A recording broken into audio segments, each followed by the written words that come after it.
Hello, everyone, and welcome to the That's How We Roll channel. Tonight, we are Misfits of Alseta. Thank you so much for joining us, everybody in chat, and everybody watching on YouTube, and everybody listening to our podcast. We appreciate you being here and taking the time to come on this journey with us. Before we get started, we're going to hop over to Lee for some announcements. Lee? Oh, hello. I'm Lee with some announcements. We have a code right there. It's Riki Easy Dung. I think it's trying to talk to us. I always thought that they were randomized, but now I'm not so sure. Anyway, use that and you can get a free Electrum chest in Idle Champions of the Forgotten Realms. And if you're playing that game, you might recognize two of our players tonight are available to use in said game, Alindra and Penelope Halfpint, played by Jen Kretchmer and Hope LaVelle, respectively. So play the game. It's an amazing idle game, all D&D content, and, use our code to get a chest. Speaking of our code and chests, Dan Cakes is also a sponsor of ours. I just like to change subjects by saying speaking of. If you put in Misfits into the promo code, you get 10% off of anything off of our website. It's dancakes.com. You can get a griddle kit, bottles, colors. You can commission a pancake. So if you want to get a pancake made, preserved and framed of San Leon and Silva yanking Reginald at the same exact time from being a silly pants, you can. That would never happen.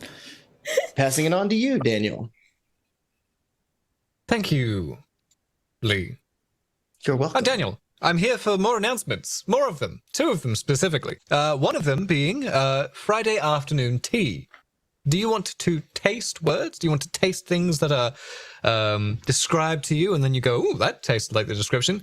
Then you can go over to fridaytea.com and get some tea. Now, at the moment, due to some unforeseen and terrible circumstances, kind of out of stock at the moment, but you can get gift codes, certificates, certificates, gift cards, gift certificates. They've got all sorts of goodies.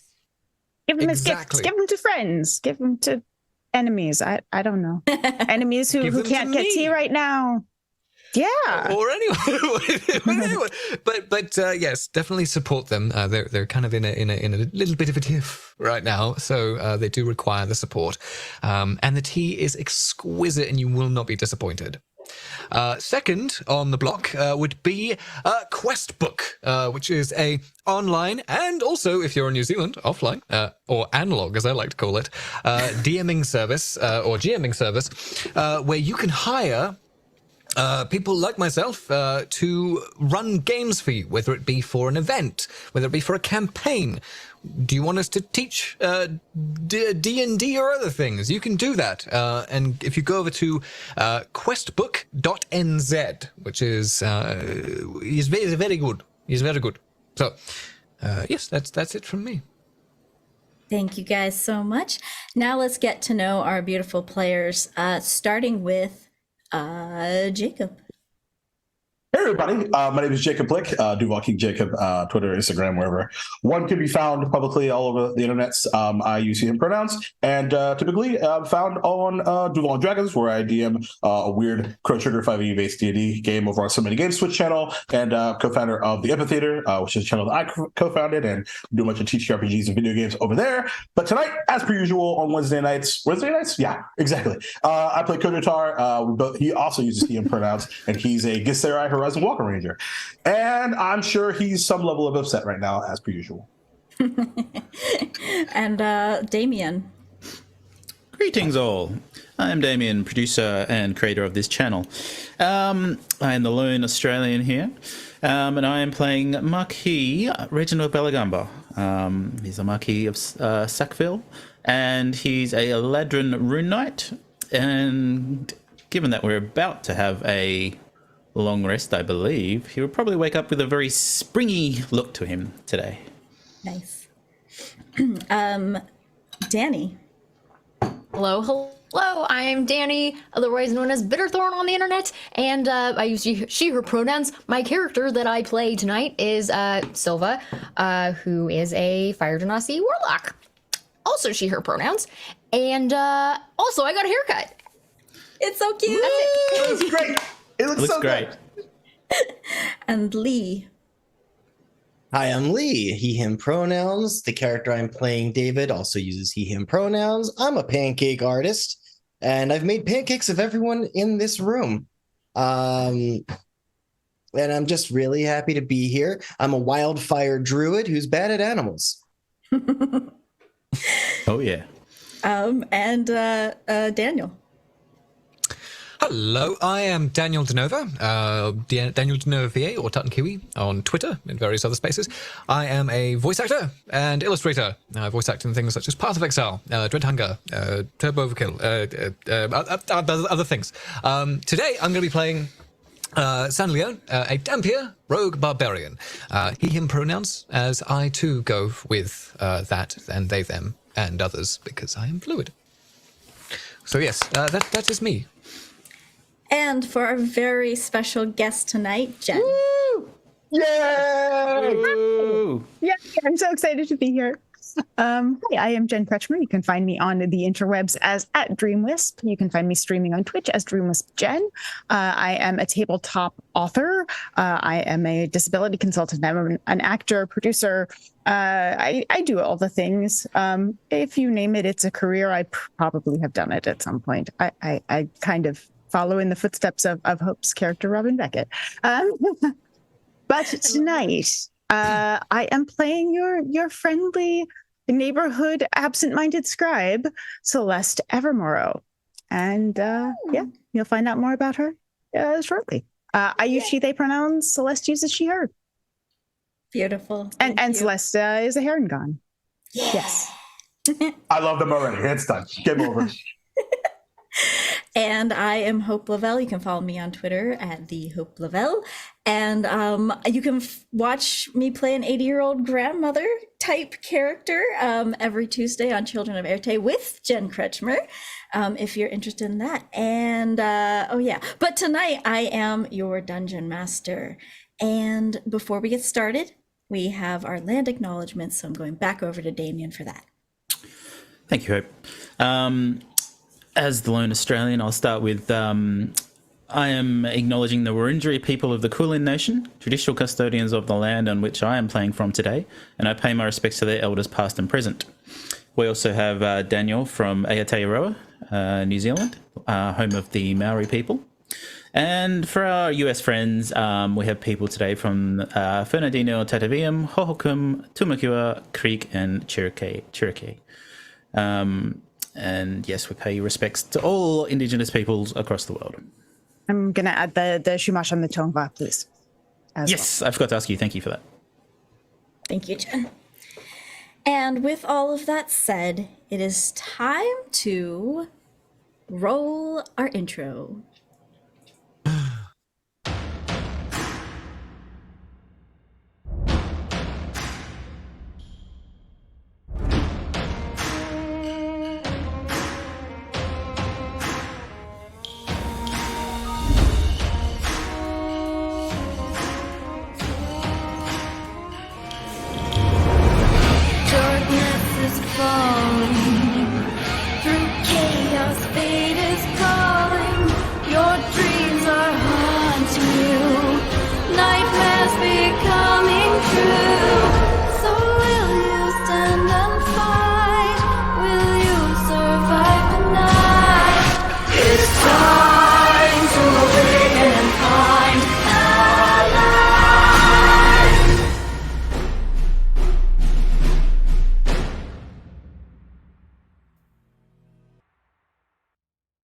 Nope. Ooh.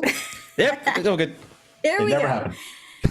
And let's settle in for our episode, starting with a recap.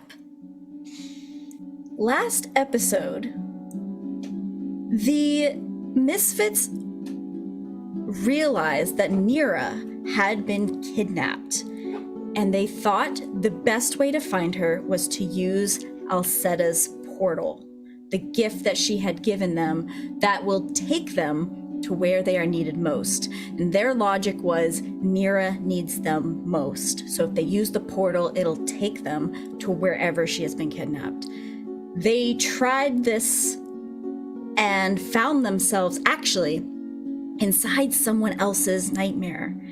A church, a big grand hall, a wedding. And they helped this man fight his fear of commitment by helping him get out of this wedding and fight a bridezilla.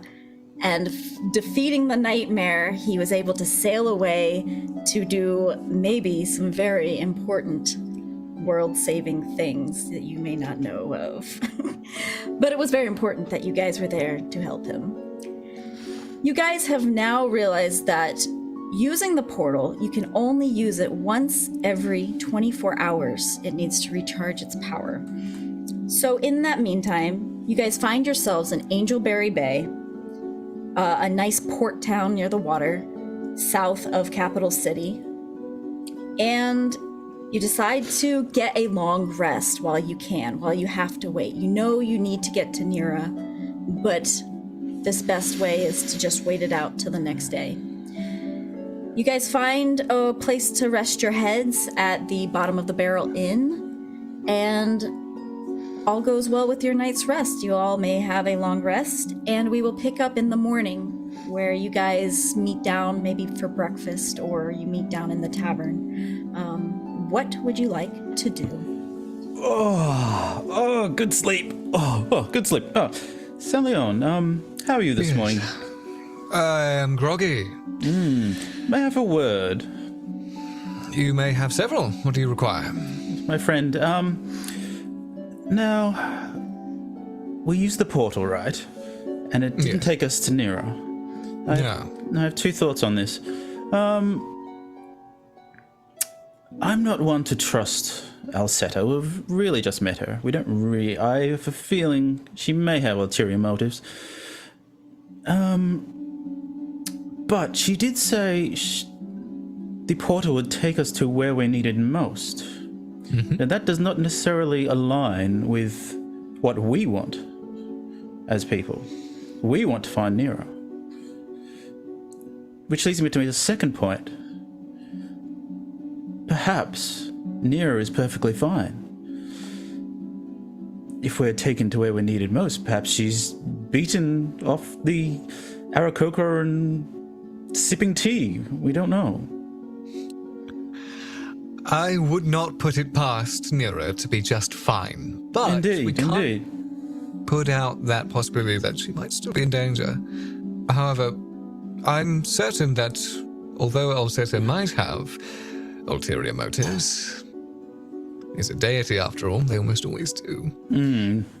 I think that moving along to wherever we're supposed to go will eventually get to Nira. I mean, one has to hope. We don't know where Nira is, and this is the only form of transport at the moment that we have that could get us there. So, Alseta, if you're listening, sooner rather than later, please, yes?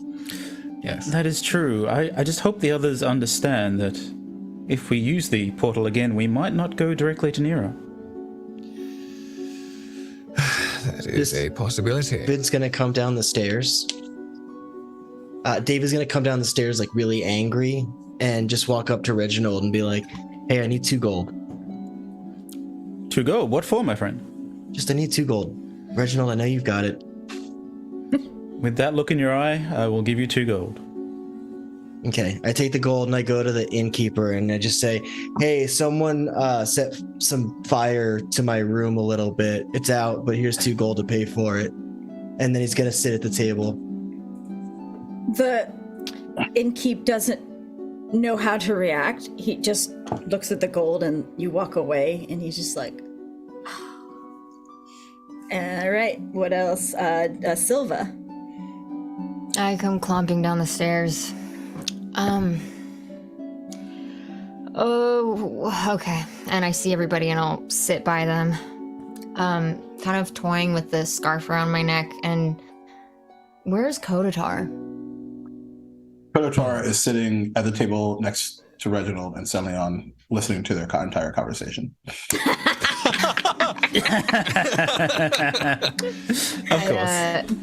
Nod, good morning. Hey, Kotatar, did you ever want this back? Motioning to the scarf. No, it's yours. Oh. Thank you? You're welcome. It's nice and cozy. Kotatar, Kind of matches my you know? outfit, too. Yeah. Did you make that? He just nods. Very good. Very good. You made this. That's okay. Cool. Impressive. Thank you. With David's fine tutelage. Seems I have a new hobby. David, Kotatar. you. Makes sense. I look over to David and I look at Kotatar. If you had a little knitting session, I don't know for what purpose other than a very altruistic gift, maybe you should go over to David and just have a little convo. David's looking a bit, how should I put it? Fiery. I know. I kind of like it. Oh, so you're going to let that sit? Just simmer, as it were? Considering what his room smells like right now. Seems smart. Is that what that scent was? Oh, okay, all right, yep, well, that's it. Or maybe I should, you see, like, Sanlion kind of going, like, back and forth a little bit, like, should I? Roll an insight check.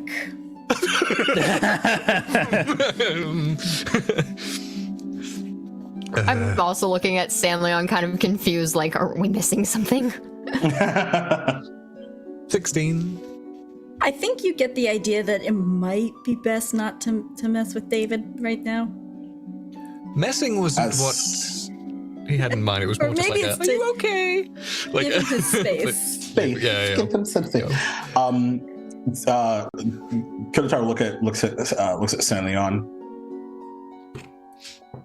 The quickest way to put out a brush fire is to find the source. We know what the source is. And you kind of like flick I think it's a lantern, right? Like I forgot what the actual item that she gave us is. Yeah, I think for the portal? It's like it was like an energy that has like a gem, so you can Okay. say you have like a gem for it. Yeah. And he's kind of just looking at it. Regardless of this deity's intentions, we seem to have already crossed this portion of this bridge in regards to taking this first step here. So we might as well just escalate it as quickly as possible and get it to where we need to be. And besides, if your assumption, Reginald, is right, then we'll get to them when we need to get to them. Oh, were you? Of course, you were listening to that. Of course, yes. He does that, doesn't he? He's got ears like a jackrabbit. It's I know. impressive.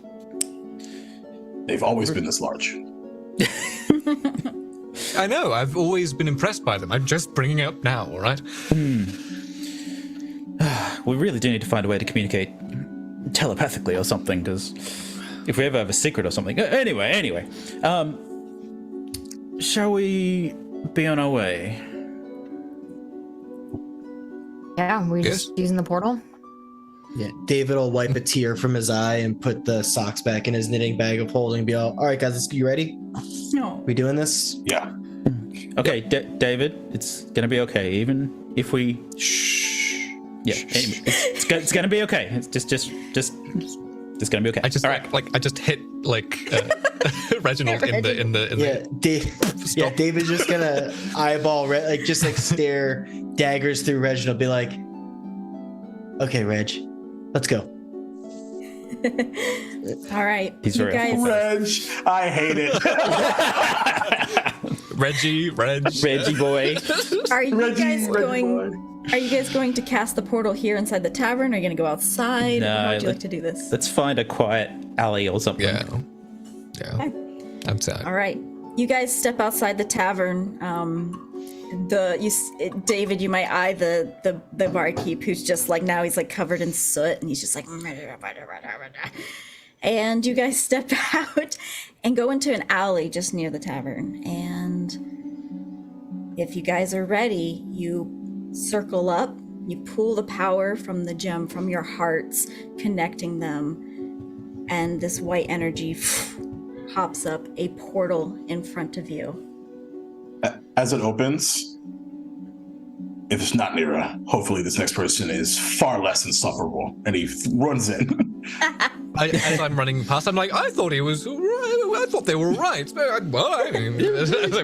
wasn't too bad. It wasn't too bad, actually. Run. Silva just kind of blushes and then walks on through. Love that for you. And David just takes a big long exhale and just is like, okay, and then walks through. You guys walk through the portal, and it closes on this side of Angelberry Bay. And you are no longer in Angelberry Bay, for you guys find yourself in a library. It's a beautiful library, round ceilings and curved archways, all made of a dark wood. Endless rows of colorful books laid out in like a maze of wooden shelves, lit beautifully with sconces on the wall. God, David can't help but to like just kind of run his fingers across the books, kind of forgetting a little bit how upset he is. He's just enamored with the books. Yeah, it's amazing. It smells of books, of old books and dust, that kind of nice nostalgic smell that you get. Oh, I must know who the architect was. This is amazing. Just a point of context there, Reginald, and for the rest of us, we could be stepping straight into a nightmare or dream again. We always. Kotatar will pick up little colds. Kobo will pick up a book, as long as it's not a mimic. Shakes it. You shake a book, a little bit of dust comes off of it. I'll take anything. And slide it back in. Kotatar, can you read it? Can I read it? I mean, do you want to open it? Well, what's on the binding? Is there a title? There is no title on this binding. I'll open to page XXIV, whatever. You open it to a blank page. All blank? You flip through the book, it is blank. Yeah, I think we're gonna show it. And suddenly you hear a little bit of rattling, a little bit of kerfuffle going on over near the front desk, which you are just probably about 30 feet away from. Just right to your left, you see a front desk. What would you guys like to do? You hear this commotion. For anyone at the front desk? You don't see anyone right away, but you can see papers being thrown from behind the desk. You can see books splayed all across the ground, confetti of torn pages, enchanted rope papers flying around in the air like birds, ink everywhere, and some scorch marks resembling an explosion. I will walk towards it. All right. Hello. Celeste, what do they see as you pop up? You see two tufts of fluffy, frizzy hair coming out of two long ears that just barely clear the top of the desk. light brown and gray, sort of patterned, speckled ears. And then you see, as Celeste steps up on what's clearly a little step ladder. Ow! What are you doing here? And up peeks the fluffy face of a like an Angora style rabbit, long-haired rabbit, Harangon, face covered in smudges of ink, glasses, spectacles atop her head. Her fur is a soft shade of brown speckled with gray. She has large pointed ears perked up in curiosity. Her fur is slightly frizzy and disheveled. Her sleeves are rolled up to her elbows. She wears a pinstriped blouse, which is tucked into a dark gray skirt. Her shirt is also covered in ink. Her hair is styled into a messy bun with several strands falling loose around her face. Again, disheveled. Her spectacles are perched on top of her head, slightly askew. And she says, oh, hello. Hello, how are you? Here. Let me introduce myself. Reginald Bellagamba. I'm the Marquis de la Sackville. You seem a little bit frazzled. 1 second. And you see like a little flower grow from his ears, and he takes it off and gives it to her. We mean you know. That's lovely. Thank you so much. Oh. We mean you no harm at all. May we help you? Evermorrow, and she sticks out an ink-covered hand.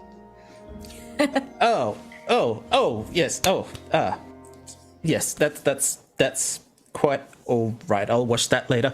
I'm the head librarian here. I kind of figured as much. This may sound like a strange question, but have you ever heard of someone called Nira? Nira. I can. She's about this tall, purple, kobold.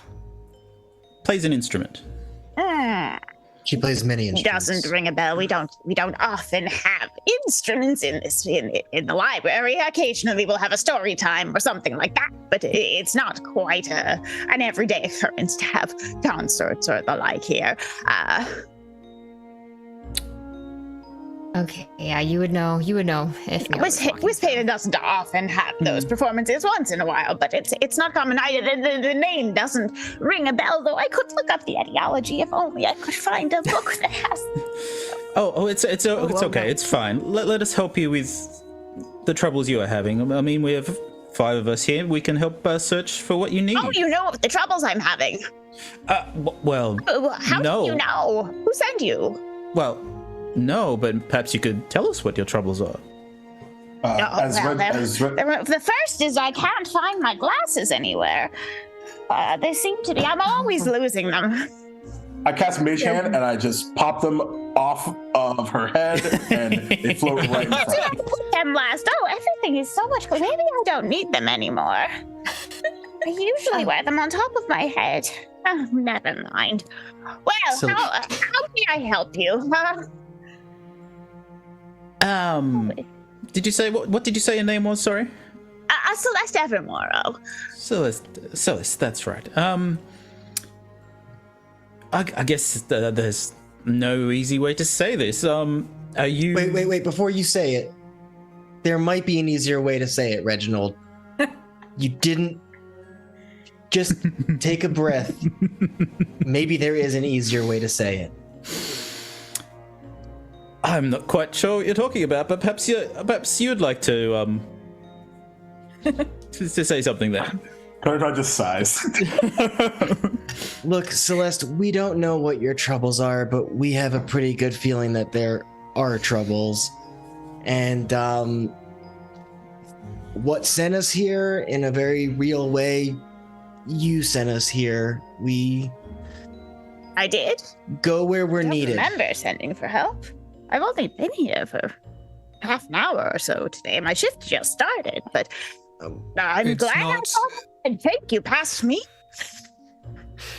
It's not as if we were asked. It's more that we're sent where we're most needed, meaning that there is that's convenient for you. Need. And for you. You would think I suppose so. So. Well, welcome to Wisphaven. Wisphaven. Have we heard of Wisphaven, Hope? Sounds like a dream to me. Reginald, you don't even have to roll for this. Wisphaven Library is the largest library in all of Ethrena, and it's located in Mirabara, which is your brother's city. Well, see ya, April. We're in. Wait. We're in Wisphaven. Yes, Reginald, you probably have not been to this city in a very long time. You gonna be okay here? Wisphaven. Wisphaven. Wisphaven Library. Right. I'm just gonna need a minute, and he walks off. Was it something I said?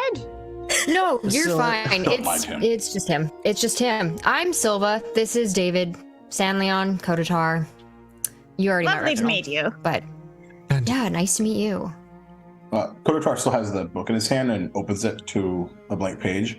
Is this part of your problem? It is.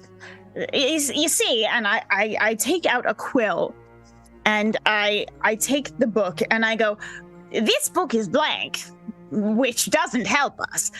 And you see, I've tried, and I tap my quill to it, and nothing happens.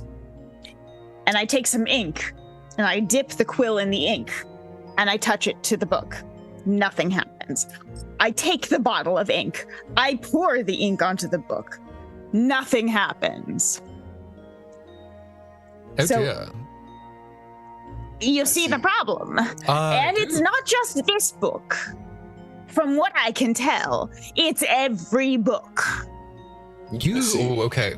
I think we need to tell you something now. It is definitely prevalent here. You got this. Do I have this? Okay. You have this. All right, don't channel Reginald.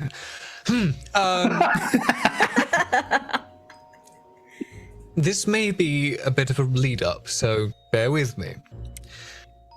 At the moment, the waking world and the sleeping world have collided. Now, that means that people's nightmares or biggest fears sometimes come to fruition in the metaphysical sense. You might be in a living nightmare right now. This is where we're sent to help. We help those that are in their own nightmare. Get out of them. That's a perplexing possibility in a nightmare. To send for help within your own nightmares. What a fascinating proposition. Right. Kinda neat in a way. Otherwise you'd be stuck for a lot longer. So, we need to find out and figure out the way to get you out. There might be some form of small fail-safe. If we're thinking about, let's just think of the dreamscape. There's always something in someone's dream or nightmare that is like a little fail-safe button, something that just kicks you back into gear. We need to find what that might be. And I whispered to David, and not to mention the combat. That was all you, bud.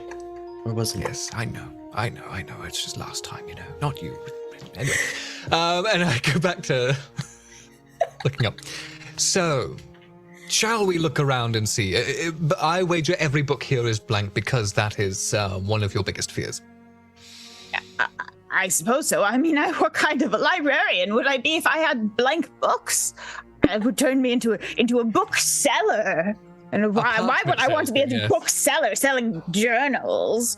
I mean, certainly journals can have their purpose. Those are more like autobiographies, which would be on the second floor in the nonfiction section. And this is the fiction section, so I wouldn't have autobiographies here. Doesn't make any sense. But they're as you not. demonstrated, In fact, you none of can't them even write on it, so it wouldn't even be a journal. It'd be a prank, if anything. Right. David can't help himself but to smile a little bit.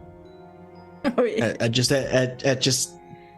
the way Celeste is carrying herself and what her nightmare is makes a lot more sense to him. So he's just kind of like hiding, and he's just kind of going like, I love it. I'm going to try something. Oh, go on. No, you first. Oh, all right, I'll be quick. So I'm going to go over to books and start tracing and looking for, and I'm going to say what I'm doing so that people are aware, looking for books to pull out that's actually a secret lever or something strange like that. Okay. Give me an investigation check. The thing that I'm best at. Okay. Let's try. That's actually not bad. I have a +1, so that's 17.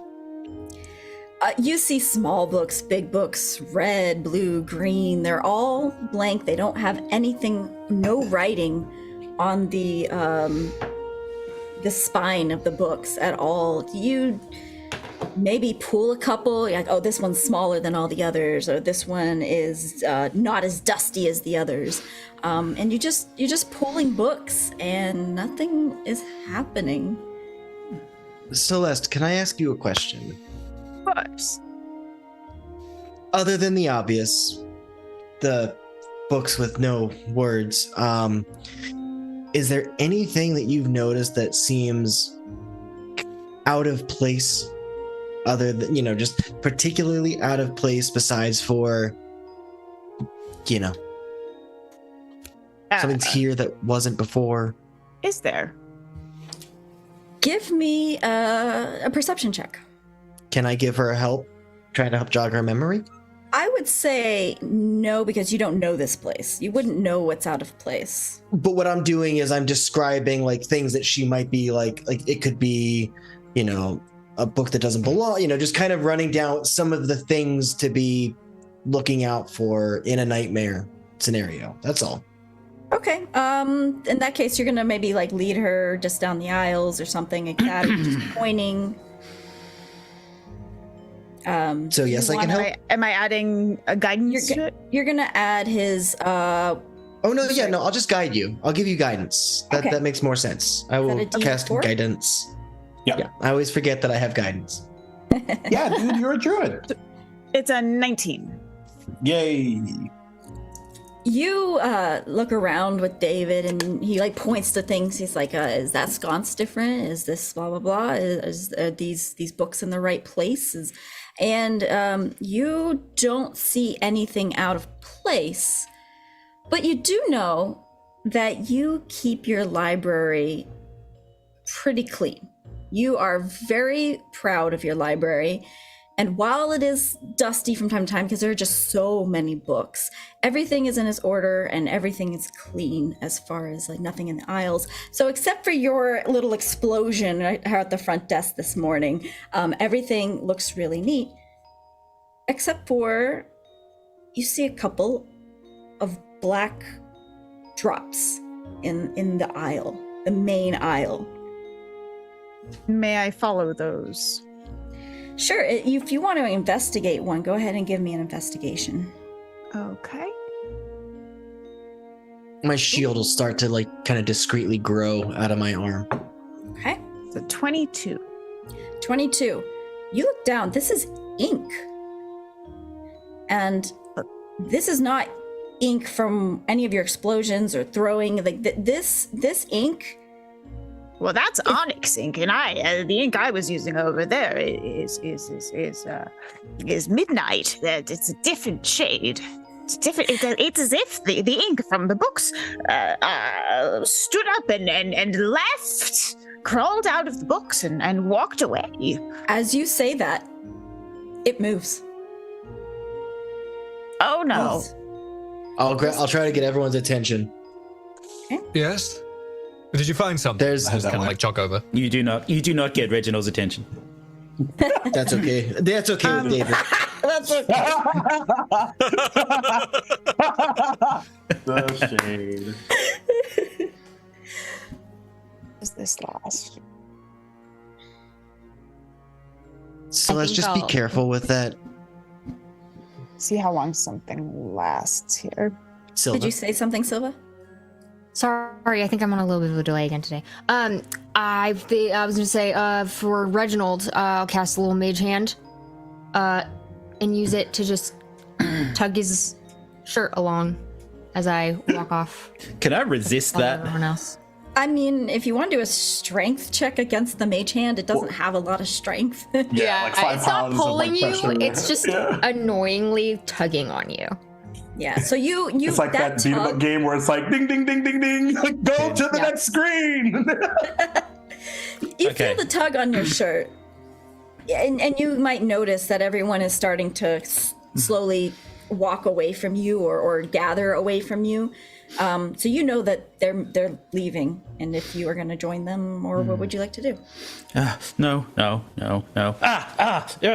I rolled a 10, so it's like, no. I feel like this mage hand is really funny and super on brand. And then he runs towards Celeste and gets down to her level, looks her in the face. Do you know Ruben? Do you know? Yeah, excuse me, that is rude to yell at people like that. Why is this relevant? Who? Why? Bellagamba. Do you know Ruben Bellagamba? You would know Ruben because he runs the city of Mirabara. So he's. I mean, certainly I know of Ruben Bellagamba, but Do you work for him? Do you work for him? only that the libraries are publicly funded. He's going to pace back and forth. I'm going to grab Reginald. Is that okay? Yeah. Also, Okay, we're both grabbing Reginald, like we did before. Pull him aside. Sounds about, yeah, sequel. Who wants to go first? Do you want to go first, or do you want me to go first? Because I have an idea. no, go for it. I'm just trying to help. Come on, hey, listen. Thank you, Silva. Reginald, I don't know what's going on, but I heard your last name here. If you're having problems, and he takes something that is invisible on his head, takes it off, and it becomes visible, it's a hat. Do you want to be someone else here? Yes, please. I put it on your Please. head, and I say, you can be anyone. And I put this on your head. It is a, if I... It's a hat of disguise, right? A hat of disguise. You can basically turn into anything. It's illusionary, so you can be anyone at this point. So I say, if this will help, remember we're in a nightmare here, but this will make you look like anyone. You will not be able to be detected or seen as anyone else as yourself. You'll be seen as everyone else. Okay? Yes? Okay. Does it change my personality, or does it just kind of change how I look? Just how you look. I'd turn into a big tabaxi. Oh, okay. Good luck. Well, stories do transform us. Indeed. And he's just going to go to the back and be very quiet now. Okay, so we have a tabaxi in the back. Celeste, you had something? Yes, I would like to, if it's okay, do I have the time to cast Detect Magic, and also I would like to summon my, I would like to manifest mind, my using my Awakened Tome.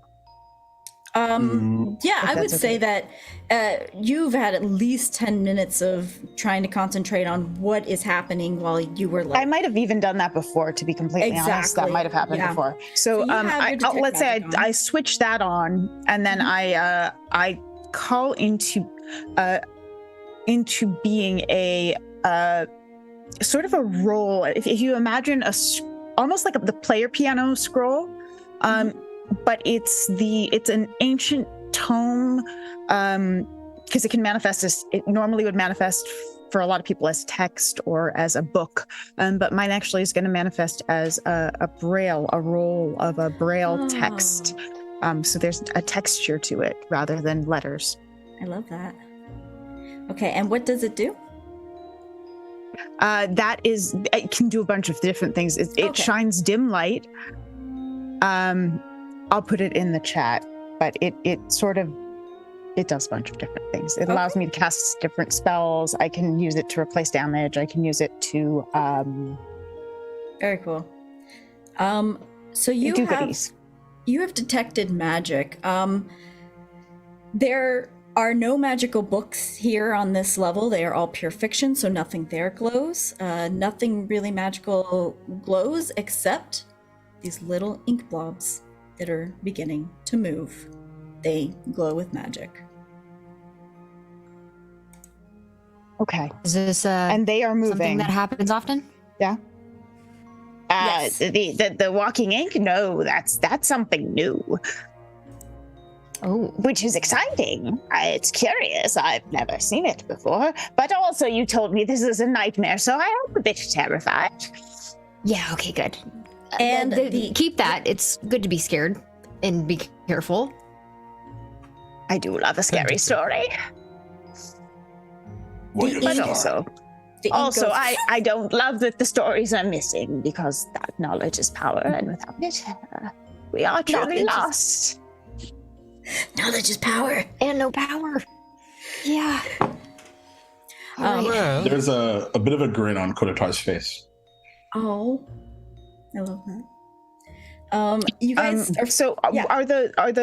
is the moving ink leading us upstairs, or is it leading us to a different area? You see the ink start to pick up speed, almost as if it's being sucked like magnets to another magnet, and it is starting to go, and it is leading.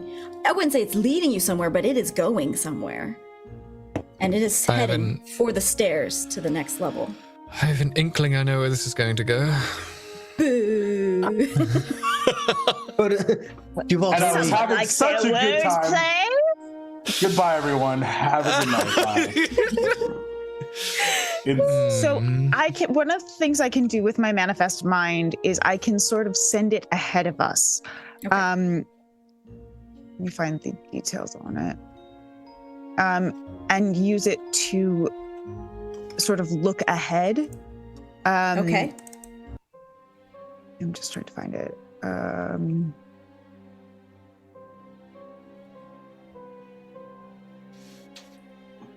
tried it. I'm so sorry.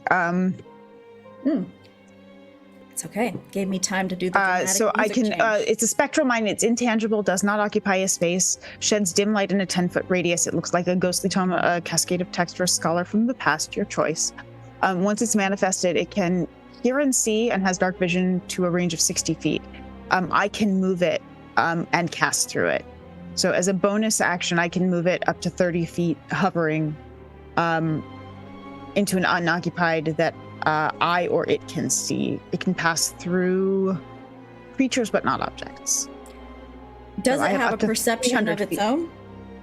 It uses my senses, but except it has dark vision, and it can move up to 300 feet away from me as long as it's within its own. I can't port it somewhere else. Okay. Unless I can see that place. Okay. The ink droplet is moving, and you send your ability out 30 feet, and you guys are moving as well. You guys are starting to follow. Absolutely. Okay. It goes up the stairs and out of your sight. Now, Celeste has an eye on it, but it is going fast, and you guys are having a hard time keeping up. You guys run up the stairs? Yes, I'm running. on it. Hunter's mark on it. Okay, what do you need to do that? Is it just you get it and... So as long as I can see it. Let me double check. Let's verify really quickly. Words are hard.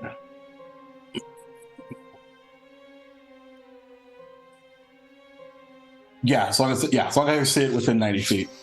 Okay. You have your hunter's mark on it. Up the stairs, you guys have climbed up the stairs, and you find yourselves in the Yes, the nonfiction section of this library. And across this room are the stairs going up to the 3rd floor. So you have to go through this area in order to make it to the next level, which is where the ink seems to be headed. But you notice it starts to dart around into different aisles, kind of weaving through all of this maze of bookshelves.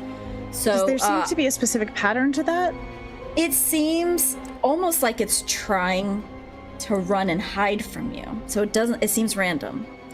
So I would say give me a perception check, Celeste, and Kotatar, you have your mark on it, correct? Yep, so I get advantage on perception checks. Okay, so go ahead and give me that. And Even though anybody I else have the Eagles, but you know. Yeah. That would be a natural one. This is a bit... it's a bit confusing. The books have no words. Don't worry, I got your back, boo. 25. Woo! Okay, so Celeste using her, I'm sorry, was it it's not the arcane eye, it was something else, right? It's basically an arcane eye, but it's the awakened mind. Oh, okay. All right, so you use your mind's manifest eye. Manifest mind. So you use that mind's eye, and you can't seem to keep up. You're pushing 30, and your eye is pushing 30 ahead. But Kotatar, he's locked onto it, and he's weaving, and I'm assuming that you guys are following Kotatar, or are you guys going to just try to take a more straight? Okay, so you guys are weaving back and forth through all of these bookshelves, and it's not amazingly lit. It is like warmly lit through all the candles on the walls. So following a little ink dot on the ground through all of these, it's not an easy task. Had Kotatar not used his hunter's mark, you wouldn't probably have lost this. It reaches the stairs and goes straight up to the 3rd level. What would you guys like to do? I'll have Kier start to just manifest out of a fire. Okay, and I see Silva has I'm also going to run up the wall. Are you going to spider climb? Yes. All right. I'm just going to use my innate ability to start running up the wall. Okay. All right. So you start to run up the wall. I'm guessing everyone else who you've cast some fire, you have better light, and you are running up the stairs to the 3rd level. You get there, and you see that this level has written on it magical. So this section is all of the magical books kept in the library.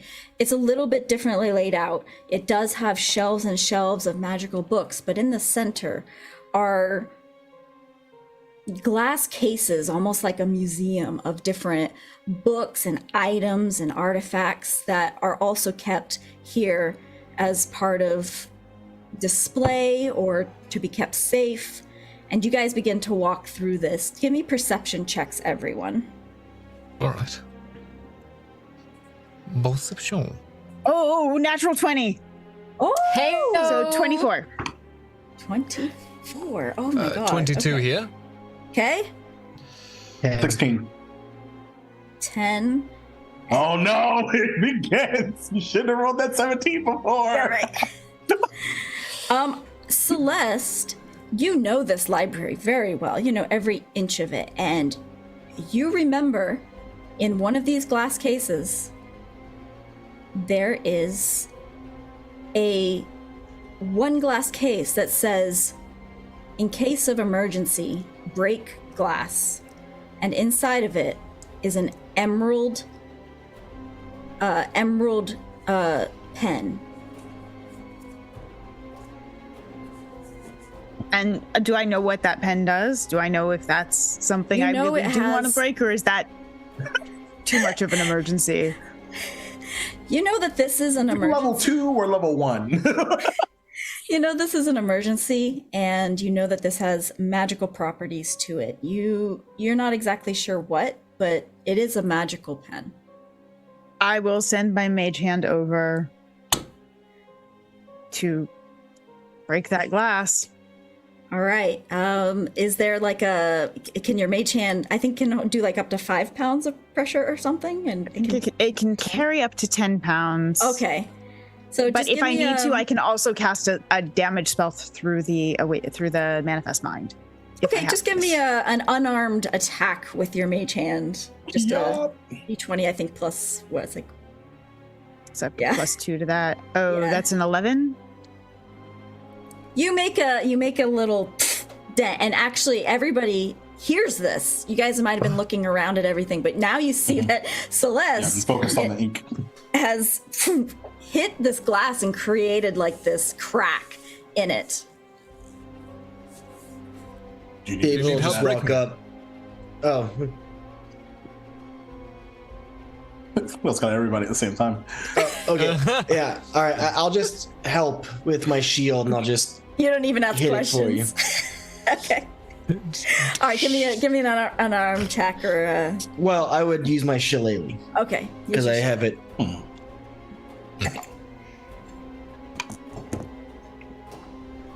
Dirty 20. All right. She broke it in for you, and you just smashed it into pieces. And this magical emerald pen, you pull it right out. You feel like the liquid inside of it is buzzing. And that's it. If you guys, Kotatar, give me another perception check with advantage since all of this has happened. Are we breaking glasses? We need to break more cases? What's going on here? No, please don't. This is the emergency case. Anything else might just unleash havoc. Okay. Oh, we don't need more havoc. I'm like a second nightmare within a nightmare. 23. The ink blot has and ahead of you see a locked door to a room, and the ink has slipped right underneath the tight crack of the door. Everything about this door is sealed nice and tight, but it manages to sneak right under. All right, Ink, you're annoying the shit out of me. And he'll spin around. Celeste, do you have a key to this thing, or is there some magic opening shit? Ordinarily, I have a key, but I don't. Oh, there are my glasses. Would my foot suffice, or shoulder barge? San Leon, give me a perception check. Oh no. You asked me to do all these things that I'm not good at. Yay! Let's have a look. Okay, sure, 21. There's a painting on this door, a mural. There is no key hole to this door. There's a handle, but no key area to put a key. There's simply a painting in a frame on top of this door. And Celeste. Oh yeah, go ahead. Sorry. I was just gonna say, Celeste, what do you make of this mural? What is the mural? You see in front of you, you see a knight in shining armor holding up a sword, and is there in front of a puddle. And it's the reflection of this puddle. You see a wizard holding books, and they're holding up a pen.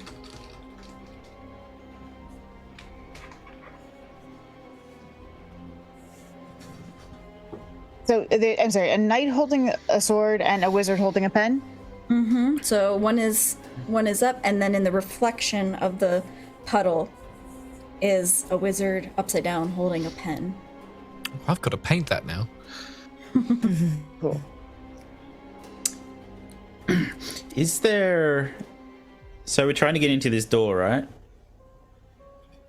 Is there... So there's no keyhole? Nope. No. Is there a gap under the door that I can see? It is paper thin. Like barely a liquid could make it through. Can I get down? Can I get down on my knees and look through it and see what's on the other side at all? You would not be able to see anything. It is that tight. It is. Is sealed. there a place to write on the painting or nearby? Or is it? You have books nearby. They're all blank, and there's but this painting you could draw on it if you wanted. But there's no like specific spot that says right here. Right now. So I have the pen that we picked up, and then I also have, as a scribe wizard, a special magical pen that I can summon into existence that doesn't require special ink. I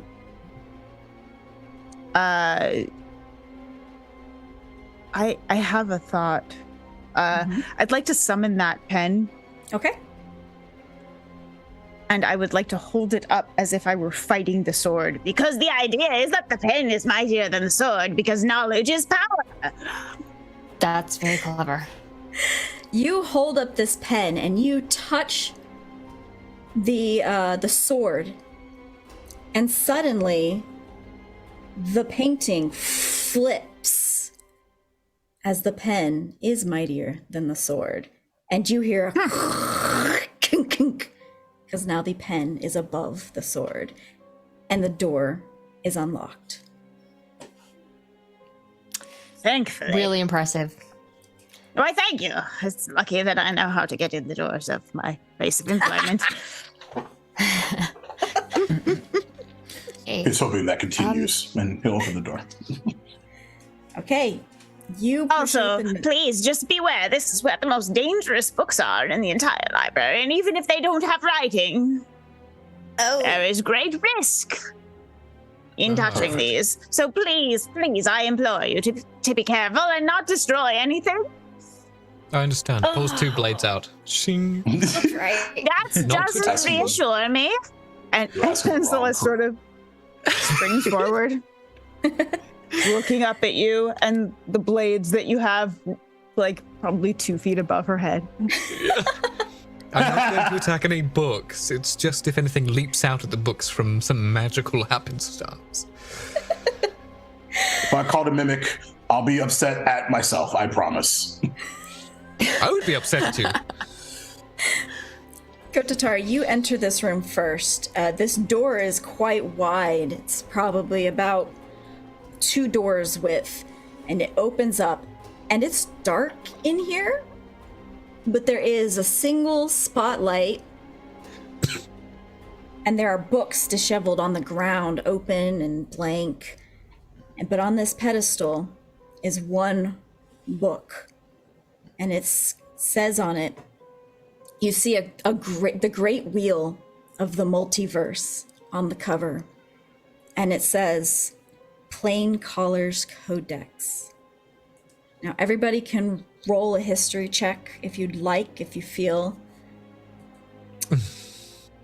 If you don't, and Celeste sort of almost steps defensively in front of it. Celeste, knowing what this is. Would you like to tell them what this is? This book,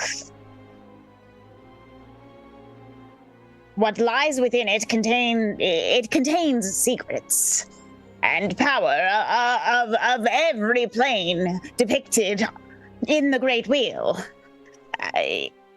It not only contains information about all of these planes, but the power to traverse them. So please, it not only contains information about how to traverse them, but also how to manipulate them and pull from them. If it falls into the wrong hands, it could end worlds. And it could summon things into ours that could destroy everything. And as she like says what this, happened? She has defensively in front of you taken up this stance. But behind her and behind the pedestal raises an amorphous blob of words, slowly churning, just millions and millions of words from books all over the library. And it grows and it grows, and it starts to suck the words out of the book. Yes, I see you pointing at the book. That book. Yes, that book. The thing behind the book that's siphoning the knowledge. The found your words. And I'll shoot my produce flame at and it Celeste to light it up. turns slowly, and her eyes just travel up. And that is the moment we roll initiative. Yes, let's go. It's knowledge incarnate. Stop it. Knowledge is power. David stares at Silva in fire wielders. Like, oh. So Silva, you got something off before the initiative, so I'll let you have that. But everyone else, go ahead. Like everyone roll initiative, but Silva will have that first go. I got 26. Okay, copy that. 26. David, don't say it, David. I got a natural 2 for a 6. This is perfect. Amazing. Absolutely I love outstanding. having guests on our show. You've all been wonderful. I don't know if we can have this happen anymore. My dice have performance anxiety. Look, you just got to roll with it. Oh, you got to take your time. Right, I'm gonna roll real dice for the rest of the night. Okay, Celeste. 13. 13. Silva. 15. 15. Kotatar. I'm not playing anymore because I'm mad at Daniel. No, 21. 21. Reginald. 15. 15. Who has the higher dex, Silva or Reginald? I got 17 dex. Reginald, I think, does, yeah. Okay. Sense. All right, so I have San'Leon, Kotatar, Reginald, Silva, Celeste, and then David. Is that right? Am I missing anybody? I think that's it. All right. Silva, what exactly did you did something with your produce flame, I think? Yeah, we're just, as San'Leon was pointing out, the thing behind the book, I shoot the fire from my hand and it starts lighting up the kind of like, the words. And so as Celeste turns, sees this figure illuminated by the fire as it, impacts with the whatever this is. Okay, roll to hit, I guess. Okay. We're gonna do that's a natural 20. Okay. Which, I don't think it does anything extra on a spell, does it? 2d8. Is it a spell attack? If it's a spell attack, you get double dice. Double dice? Okay, good. Because I rolled really badly the first time. So that's a 4, 5, 10 total. 10 fire damage total. You are so ready. You knew. You've been through this a couple times. You knew what was coming, and you were ready, and you threw your flame at these words, and you noticed that the fire, even though you dead hit, just kind of just goes right through it. Oh no. Is there anything else to? Well, that was your one-off. We're gonna go to San'Leon. Yep. For your real turn. I see the flame just go through the thing.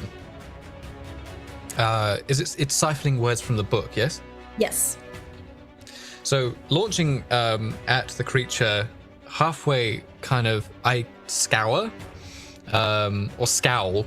I look at the book, look at the creature, look at the book, look at the creature, and I go, "I'm sorry, Celeste," and I go to strike the book instead. Okay. Roll your attack.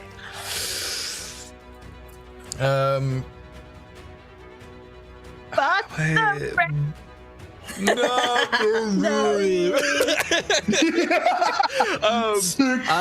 But before that, I'm going to rage. So it's rage. Sure.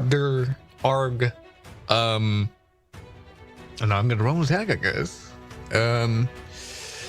It's a book. Oh, reckless attack. Why not? It's fun. Oh, no. Because it is a bit reckless, isn't it? Yeah, reckless attack this book. Let's go. Dumb bucket. Reginald, take the damage for the book. I could. You definitely could. Nice, All right, so I'm bonus action, reckless attack. So that means I can do 2 of those bad boys. So that means toot toot, bonk bonk. Maybe even worse. But the first one's 16 to hit.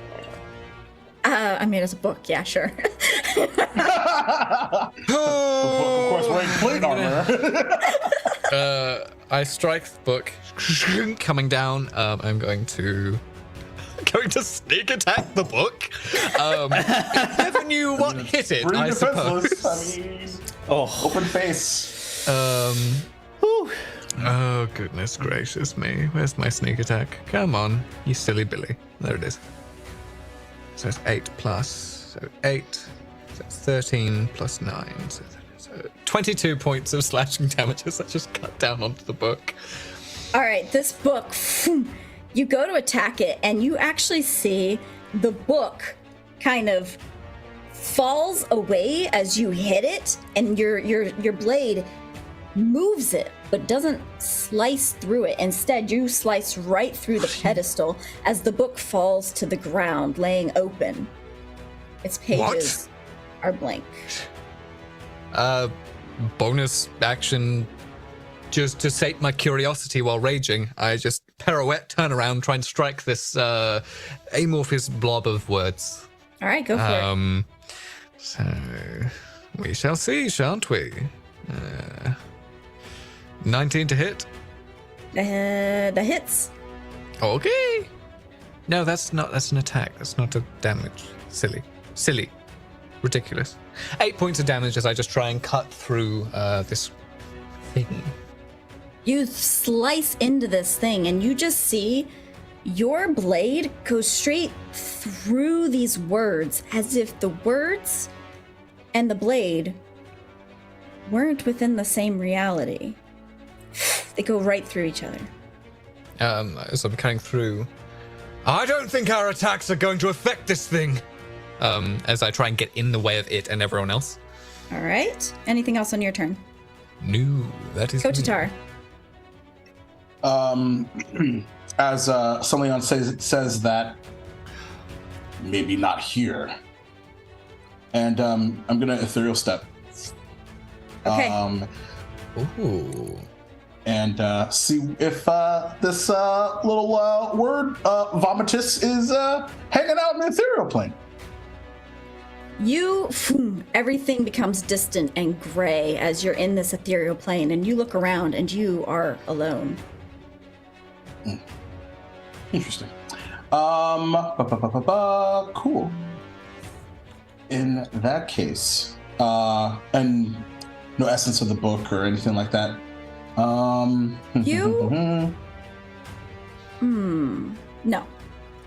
Okay.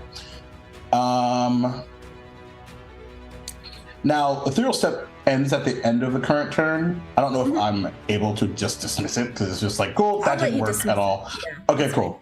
But I will call it in your action. Unless it's not an action to do it. Well, I mean, it's a bonus action to cast it or to use the ability. Okay, then it's a bonus action. You can still have an action. Okay, cool. And then he pops back in existence. Nope, never mind.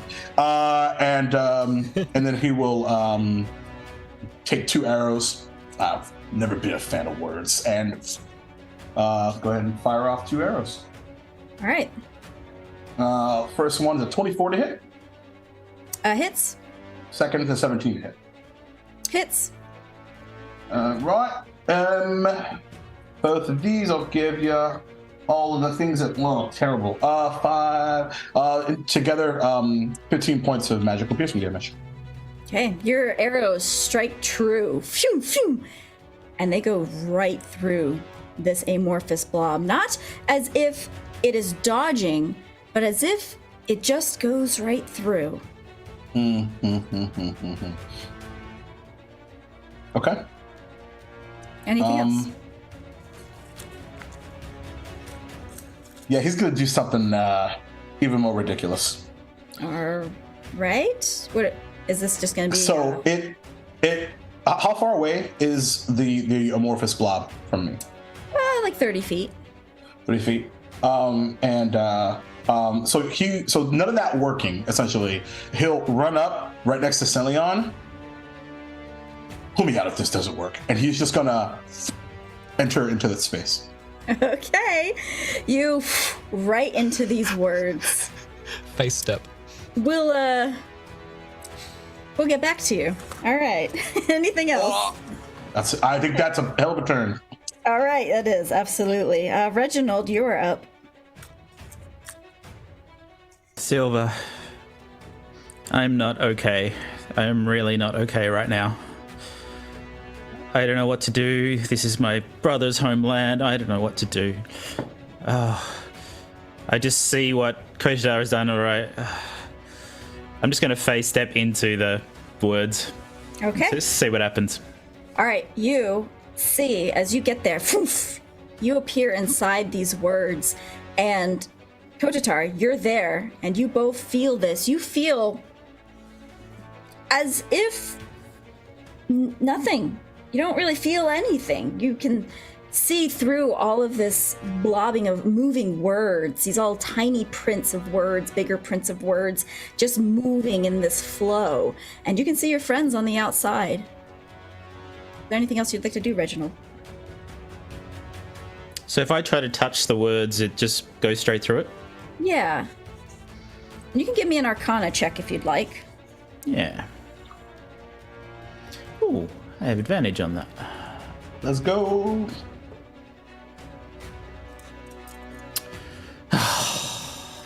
Ten. You don't really get a sense of why this is happening, why you can't touch it. Is there anything else you'd like to do on your turn? Can I step out and try to grab the book? Sure, yeah, with a free action. It's probably about 10, 15 feet from you. Yeah, use my movement. All right, you grab the book. It is blank now. Can I try to, like, punch it? Yeah, you can try to punch the book. I want to see what happens. Do an unarmed attack to the book. Okay, I'll do an unarmed attack to the book.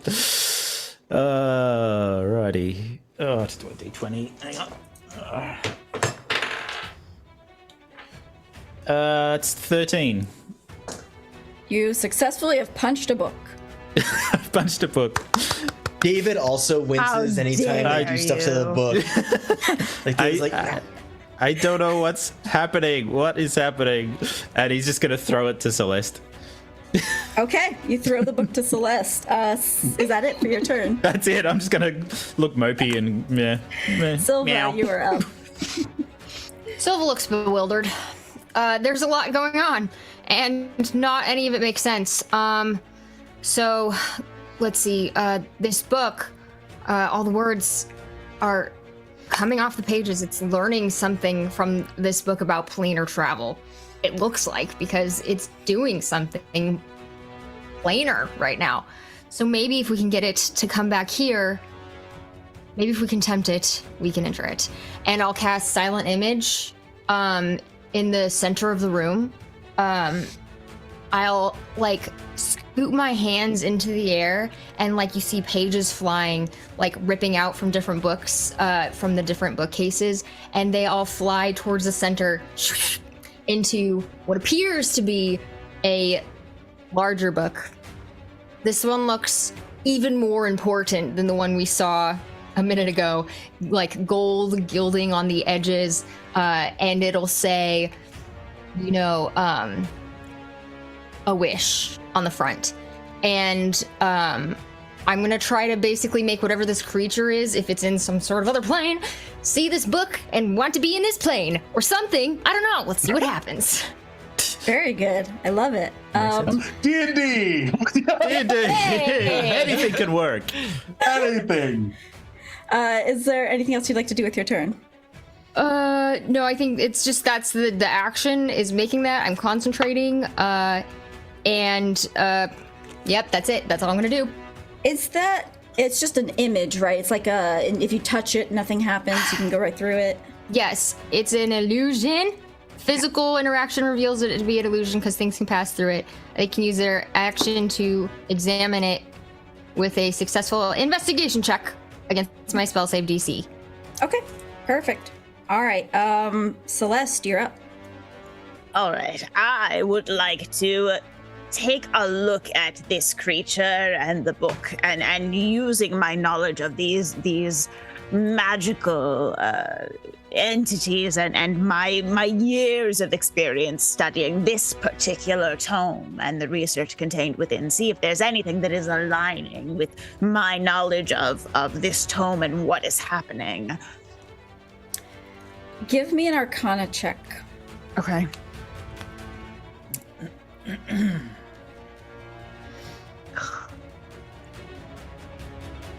It's 10. But Okay. hang on. Let me just see if there's something I can do about this. You know what? Give it to me with advantage because of your. Okay. I actually don't have that ability yet. I realize that's a higher level ability. Okay. Unless you want to give it to me for my knowledge of the. Yes, stuff. your knowledge of this book and of this place. Oh, that's much better. That's a 24. 24. Your Arcana check not only shows a slight glow to the pages of this book, even though they are blank, you also, something catches your eye. The pen in your hand is glowing. That's what I thought. All right. I am going to take the pen and reach it out to the ink, to the words, and try and touch them. Capturing them in the pen so I can return them to the book.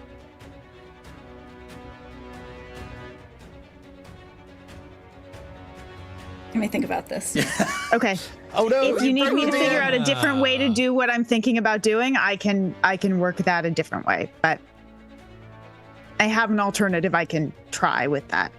I'll let that be a free action, and I'll tell you it doesn't quite work, but you're on the right track. So you reach out and you touch your pen to this amorphous blob, and once again, even though the pen is magic, it doesn't quite interact with the words. So, but wait, I'm sorry, the book was glowing or the words were glowing? The book, the pages. Oh, I'm sorry, I'll touch it to the book. Sorry, I thought Okay. the words were glowing. Okay, no problem. I'll open the book and start to scribe. All right, what are you scribing? From memory, probably at that point. I probably know the pages. All right, so give me a sentence that you might write. Because this magical ink touches the paper and it begins to write, and the words are not taken away. So you give me 1 second, I will tell you Okay. exactly what I write. You can move on and I'll come back to me and I'll tell you exactly what I write. But I want to Fair. get the thing you know what Fair I'm enough. going to get, right? I think so. All right, we will move on Do because you it is want the one or blogs. three? Which one do you want me to get? 1 or 3? I guess one. Okay. We'll move on because it's the blob's turn. The blob looks at what you're doing, Celeste, and it feels. I think Kotatar, you're still in there. Oh yeah. And- Uh-oh. He looks at, or this thing kind of regards all of you as it kind of takes a shape, and you just hear these words. And actually, I won't even say that you hear these words. These giant words come out above, almost in a speech bubble, and it says, "Sticks and stones, my friends." And then the words reach out to an empty book, and these words start to crawl onto the pages, and you can see that it writes 1 second, I have to pull this up. Okay. So It doesn't know how to write. may It forgot. Yes, you may can I do start to your thing. scribe? The first thing I write is the ethereal plane. Overview. The ethereal plane is a plane of swirling protomatter coexisting alongside prime material plane, touching the prime at all points. And I begin to scribe the manual of the books. Coming back to your turn, this is what happens to Celeste. As these words are coming from the amorphous blob onto this other page, the words that Celeste is writing suddenly begin to animate.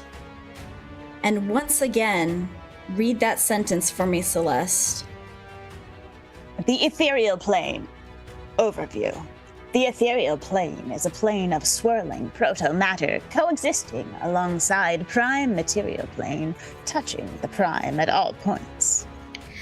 The proto-matter of the ethereal plane begins to rise from this book and swirl around the room.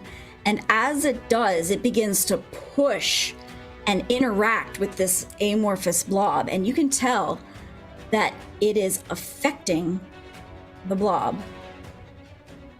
Is there anything else you'd like to do on your turn that was an action?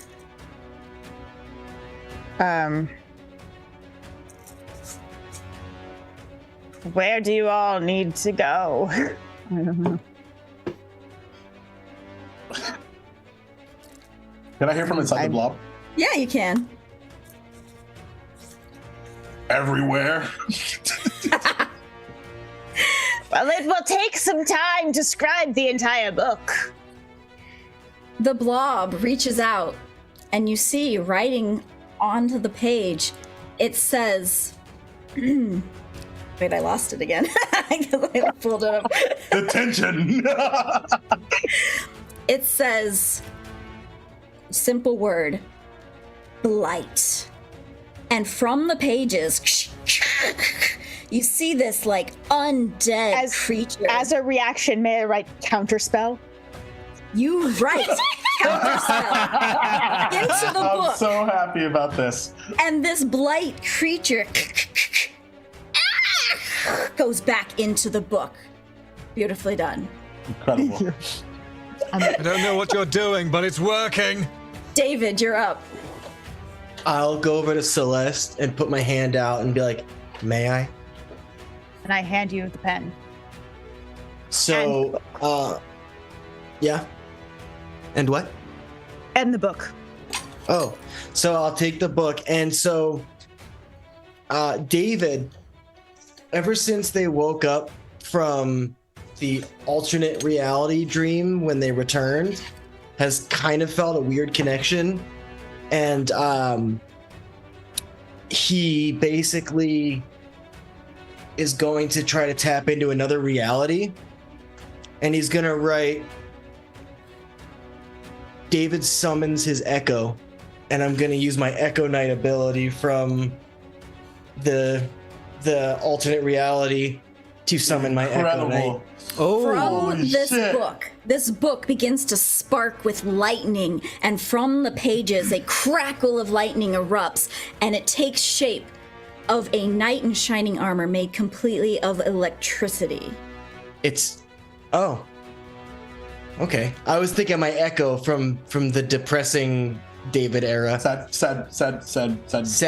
boy David. Yeah, Okay, sad David. Then that's exactly what it takes. The Echo Knight. So it comes out with a an axe that looks like a scythe. And I don't even know how to roll that anymore. But yeah, so basically, David is going. So my bonus action will be to summon the Echo Knight. Yep. And I mean, so he's basically connected between the two of them to this reality and that reality with the power of the ink. And he's gonna swing on the.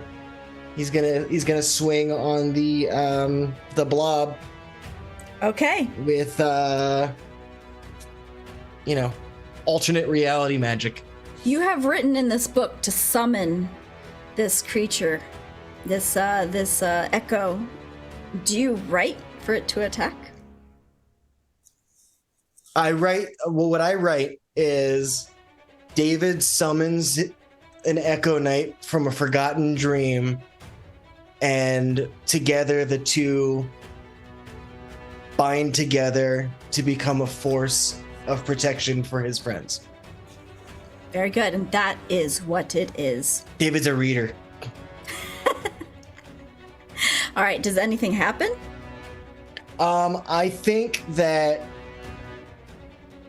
what that would manifest as is just being, Celeste seems to have it in hand of like what to do to corral the blob. David doesn't, but what David does do is care for and protect his friends. So he's basically, him and his Echo Knight are going to try to basically be the shield for their friends, whatever that looks like to the book. All right. Writing. You have written it, and so it shall be. Anything else for your turn, David? He's just going to go, I mean, right? And then he's going to hold his shield up, and the Echo Knight is going to spin his great axe scythe. Leon, you're up. Okay, I'm like looking at the blob, looking back, seeing people writing in the book, being like, "There's no time for." Oh, that's what? So I turn around. I go. Would I gather what y'all are doing from this distance? You can give me a insight check if you'd like to try and roll for it. Yeah, I'm just thinking, like, would he know this? 6. You don't understand what's happening. You're not sure what's going on over there. What are you doing? And they will answer on their turn. That was so deliciously rude. I just tell. I guess I'll hold my action. If anything changes Stanley's disposition to be able to wound or accost this thing. So that could be something is cast on Zenleon, or the creature has changed somehow. Either way, holding action. Copy that. All right. Moving on to Reginald. I thought Kotatar was next. Oh, I'm sorry. Yeah, I think I'm next. I missed Kotatar. Sorry, thank you. It's fine. I'm in the blob. I'd lose my turn. No. Noting that, and a bit surprised, he was sort of anticipating, like, essentially words like attacking him or something of the sort, and seeing the blight, attempt to manifest and then canceled out. He's just going to kind of reach out, like both his hands up towards, right next to the words as they're spinning around. Let's see if we can look inside. And I'm going to cast Detect Thoughts on this thing. Ooh. And all right. as I do, I say, someone write down what I say. Your very first surface level thoughts that you get are, "Hello, Kotatar." Oh, I was not expecting that. Would you like to probe deeper? I 100% would like to probe deeper, please. All right, give me I have to do a wisdom You save? have to, yeah, you have a wisdom save, yeah. Oh, it's like an 18. Is that save? That is just definitely a save, yeah. Okay. All right, so you get nothing further. Oh. Now we're getting interesting. Don't write that down. No. David erasing. Was it things? Anything else on your turn, Kotatar?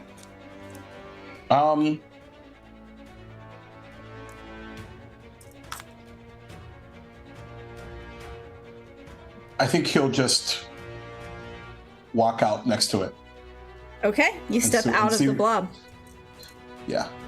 You're standing right next to the blob, which has its words ready to go, its tendrils of words kind of dancing upon going onto the page of a blank book.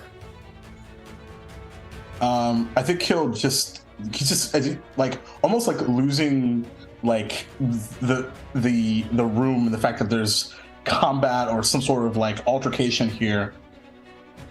How do you know my name? And that smile.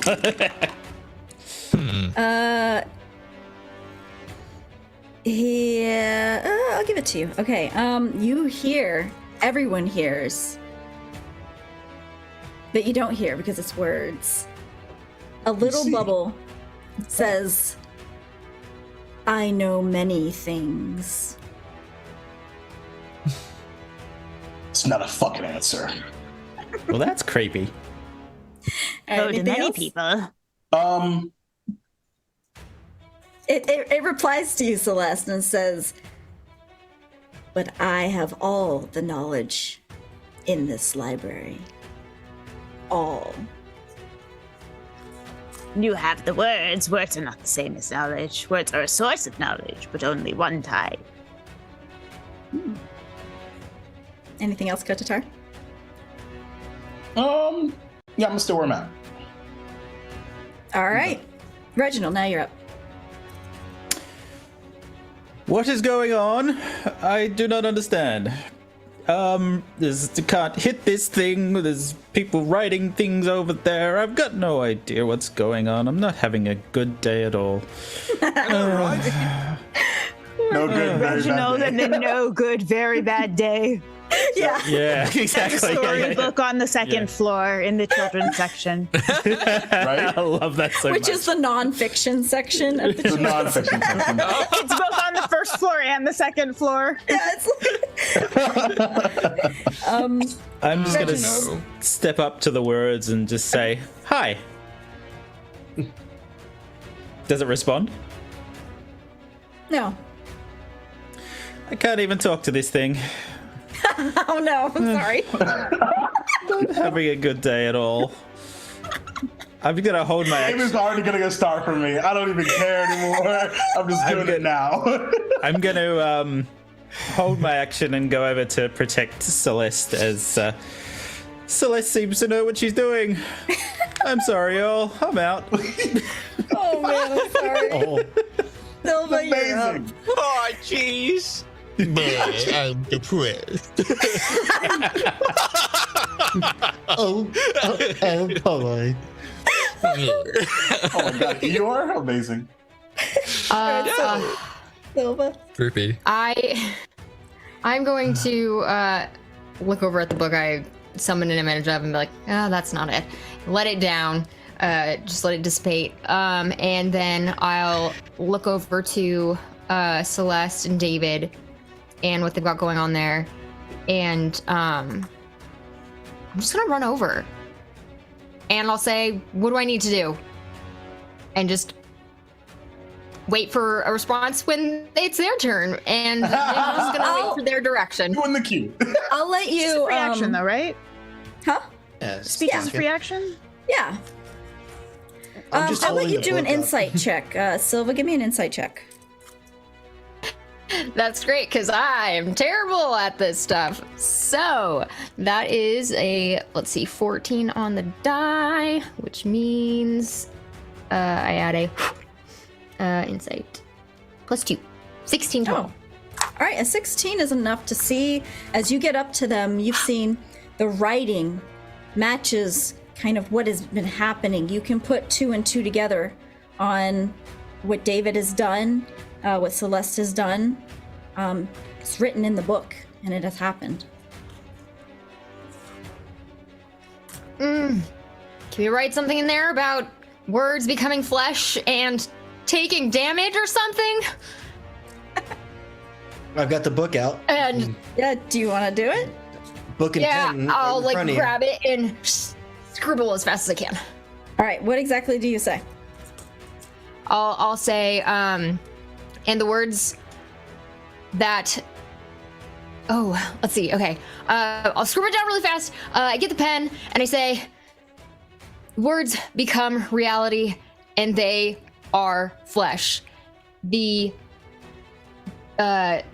arrows tore through it because I'm thinking of like Kotatar, and I'm just trying to like describe something happening and working that they can actually damage this All right. thing.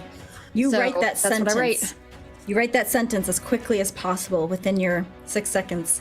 And you see the blob of words suddenly gunk up and become fleshy. And it's like ripples of flesh. And it starts to kind of waterfall as it.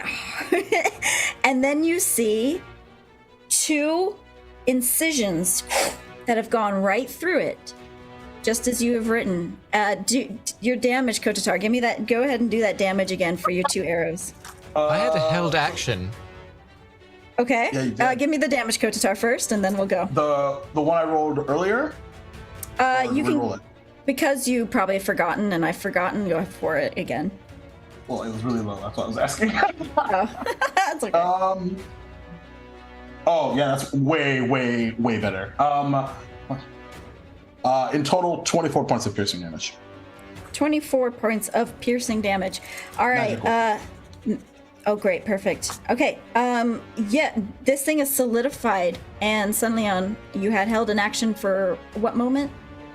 The moment that either someone cast something on Sunleon to be able to make him attack the thing, or the thing was then attackable or affectable. You may have your action. He could do an attack. Okay. Okay. Go for it. I just kind of go. I look at it solidifying. So looks back and goes, "Oh, good. Yes, very good. I would have words with you." And I cut. I use my reaction to cast silence on Daniel. All right. Do your attack. Oh goodness, no, that was actually an attack, not a. Oh, that's not bad. So still reckless for the round. So. God, it's so close. 19 plus 8. It's 27 to hit. It's. So that'll be that, and then that.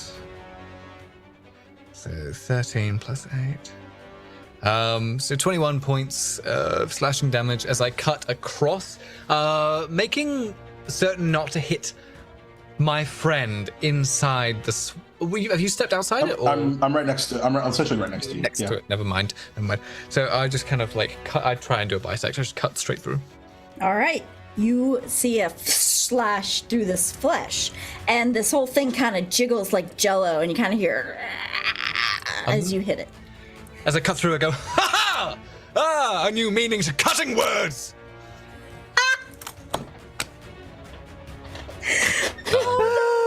Oh dear. Oh dear. Oh dear. I actually succeeded my wisdom saving throw this time. For not leaving. Okay. Sorry. That was a readied action. I think that's all you get, right? When you've readied when you held an action. attack. Yep. Yes, only when I don't get my bonus. Okay. Then we're up to Celeste. You're up again. All right, I take the pen and I take the book and I write. Sorry, I think I might have missed David. No, you didn't miss David, but David would actually want to call out something to you. And before you started writing, it's like, I know that you are going to be the one to figure out how to end this. I will write whatever you want to say right now if you will write what I want to say right now. Is that something that you could do? Since you have the book. What is it? And Before like a I miracle, commit, I'd like to know what I'm saying. and like a miracle, David knew where to find Nira. Incredible. Oh, you have a deal. And I will write that. That's fucking smart as shit. Actually, I'm going to pause and check with the DM before I break your game. Hello, I'm a guest in this house. I need to double check this. You can message me. We right break here her if that's game in okay this or not. house, especially You have- That's her game every week. We're very good at this. Yeah. You have 100% permission to break the game. Then I will write that in the book. Outstanding. David, you hear Alseta in your mind. And Look at me, Alseta pen. says... Alseta says, you have done well so far. One more time, and that is where Nira will be. That is what you get from her. And then may I write what I was planning to write? I just, it was a spell, so I don't know if it'll work now if I hand it off. I'll say that what you just did was a bonus action, so if this spell is an action, then yes. Okay. Go for it. I will write from whence you came, and I will cast banishment. Let's go! The words back to where they came from. Amazing! Their rightful homes. Holy shit. But before you signed on to the call, what did I say, guys? What did I say? yes, you said I that. said she would use Spanish. punishment. Yeah, you did. And I love you for it. Please describe. Please describe to last me. week. Please describe to me what happens as all of these words begin to be sucked back into the library and into their pages.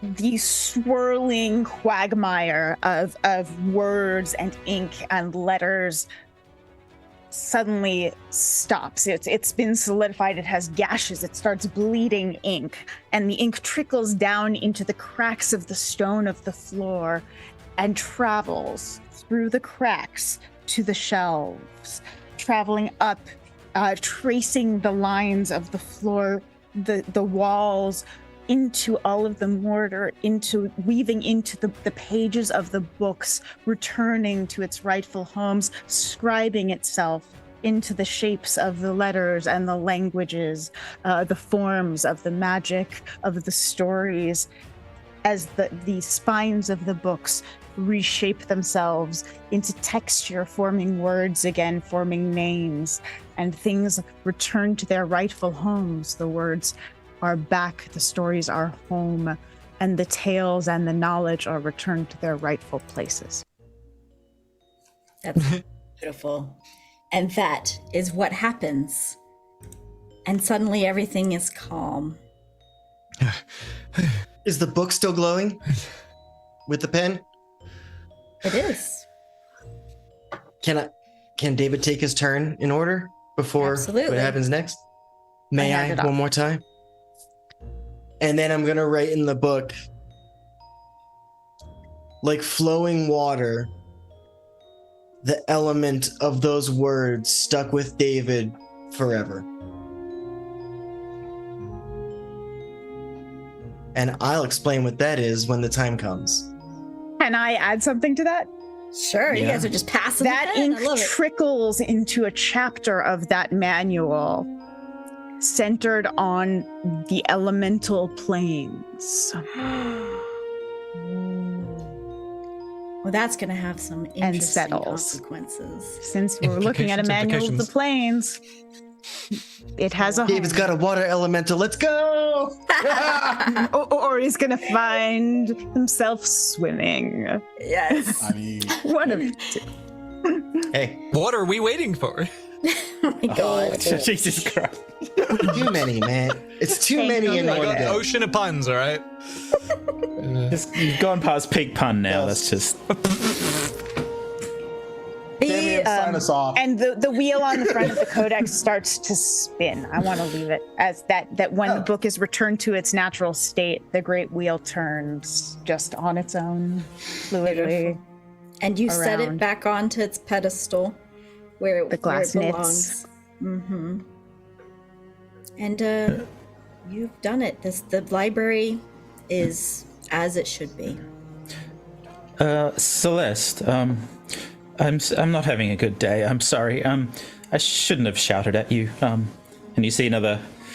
Oh, it was a nightmare, my dear. We all get confused, perplexed. We do things we don't expect. You see a bouquet of flowers come from his hands, and he hands it to you. Oh, I appreciate the flowers. We'll set them in a vase somewhere. These are lovely. Thank you so much. Oh, thank you. Can you do me a favor? Yes. Can you not mention this to my brother? Can you not mention that I was here? I don't know your brother. I believe you do. Who's your brother? Reuben. Oh. Yeah, just this didn't happen, okay? Yeah. Fair. That's Tabaxi? fine. I will take the hat off and hand it back to San Leon now. Thank you, San Leon. Thank you. Oh, all right, thank you. And Strange just, things just happen in disappears on set. dreams. Why I would summon Reuben's brother? How peculiar. I'll reach my hand out to Celeste, for a handshake. I shake your hand, clap you on the back. You now have an ink stain on your back. That's perfectly fine. And David's just gonna put his hand on top of yours and be like, especially after last time. It was an absolute pleasure to meet you, and I hope to come here into your library again under better circumstances in the future. Oh, the pleasure was all mine. Would any of you like books for the road? Yes, please. Are there stories Yes. to take? Yes. I Yes, think please. I think I need a happy bedtime story. Yes. All right, we have a section over in nonfiction or fiction. What's your pleasure? I'll say, Non-fiction. I'll say, you are really good at reading books, but in this moment, you're also really good at reading people and what books they really want and what would be right for them. So we're gonna go around the room, and I'm gonna allow everyone to describe what one book Celeste has given you, and we'll start with San Leon. You've seen this very flamboyant individual, but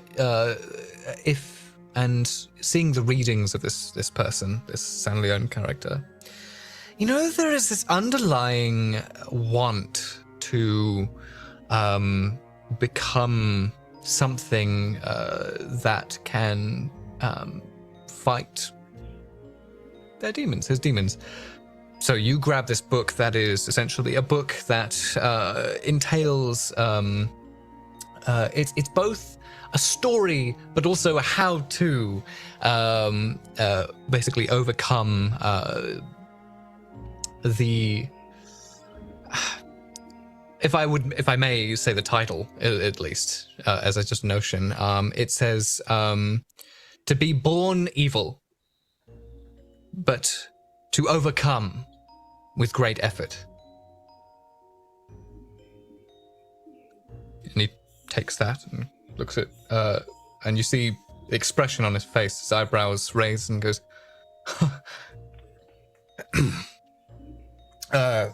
yes. Thank you. And he places it in his satchel. Silva.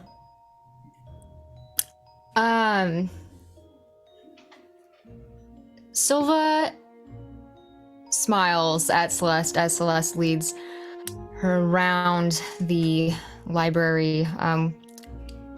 Silva was kind of like, just maybe some poetry, and Celeste just knows the exact spot to go and pulls from the shelf a small little booklet of poetry, and it's bound in like a dark blue leather, some silvery decorations across the front, and the illustration is a willow tree over a trickling brook, and there's something a bit melancholy about it. Kotatar. Yes, hello? Real quick. Your book is ringing, my friend. Kotatar gets a phone book. The banishment spell actually. I didn't know you were looking for an audiobook, but I'm sure we have one here somewhere. Oh, it's right. It's in the Sending Stone is the audiobook. It's That's what it is. Here we That's are. what it is. There we go. Oh boy, I'm stuck between two. One's very clinical and is essentially just monsters of the plains, but it probably doesn't actually exist. Maybe it does, but I think what the heart wants is gift ideas for people that you care about. May I put a twist on that for you? I'll add a quick twist to it, and then you can add to it as well. Okay. It is written in Gith because he doesn't want anyone to fucking know about it.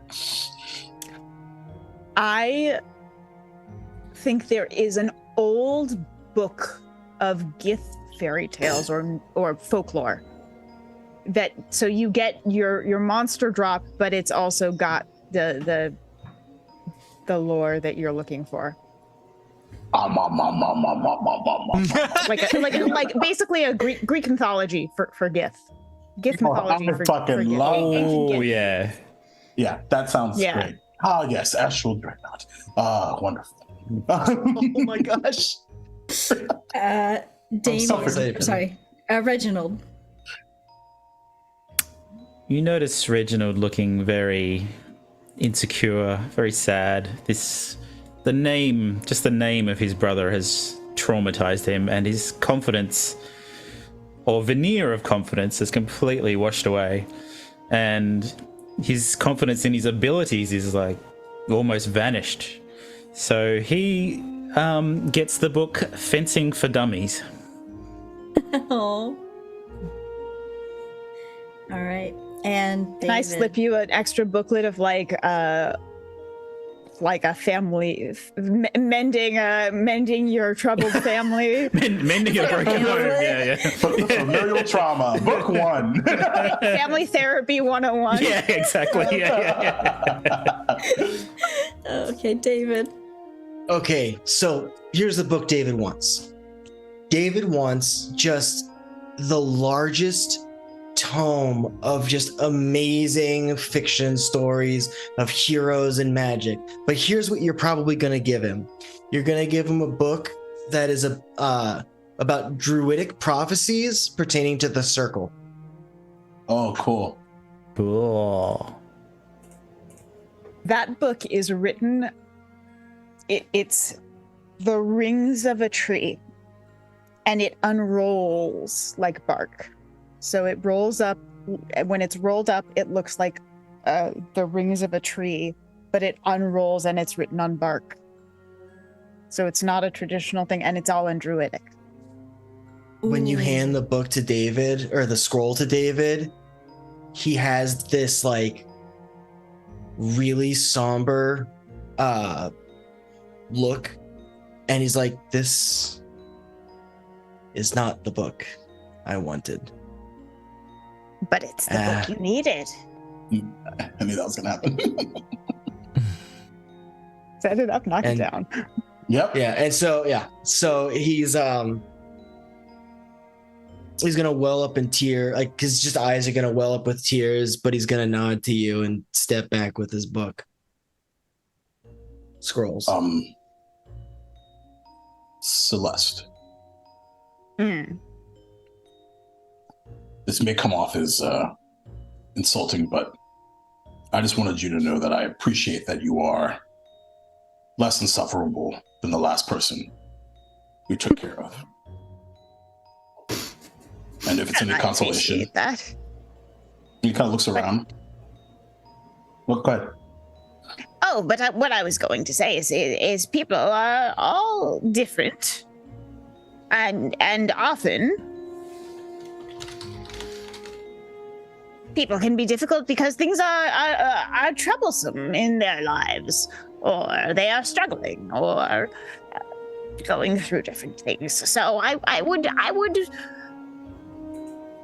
refrain from judgment, even when things are difficult. But also,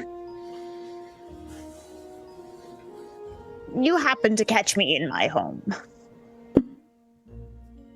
There. Makes it a bit easier. Sure. No, this guy was a real prick, Celeste. That's also true. Well. And on top of Well, that, that's unfortunate. I don't know why you'll think that. They were fine. I don't know what you're on about. Well, yes, indeed. And speaking of home, I think part of the reason why you're less insufferable from my perspective is your quirkiness. I know that quirkiness very well. And it's waiting for me back at home. Aww. Oh. And Where is your home? Limbo. I'll have to bring it by sometime. Limbo. You're a long way from home. A bit. Celeste's eyes are wider than almost wider than they are when she has her glasses on. Aww.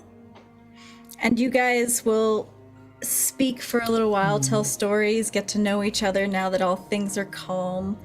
And all of you know that in a day's time, you can try the portal once again. But until then, you can relax best you can, knowing that you have helped another person from their nightmare. And that is where we will end tonight. My best friend would adore you. Everybody, thank you, Jen Kretchmer. Thank you, Jen. You're amazing. Great job. I love you. That was amazing. Incredible. So much fun. Please come back, especially when April's here. Yeah, I would love Oh, to. the chaos. So much The fun. chaos. Chaos. Oh, To everyone who watched with us, thank you for coming on this journey with us. Come join us again next week. We have one more special guest star. We have the B. Dave Walters joining us as a guest star, and it's gonna be a lot of fun. So until then, everyone, we'll see you next time. Bye-bye. Bye. Bye.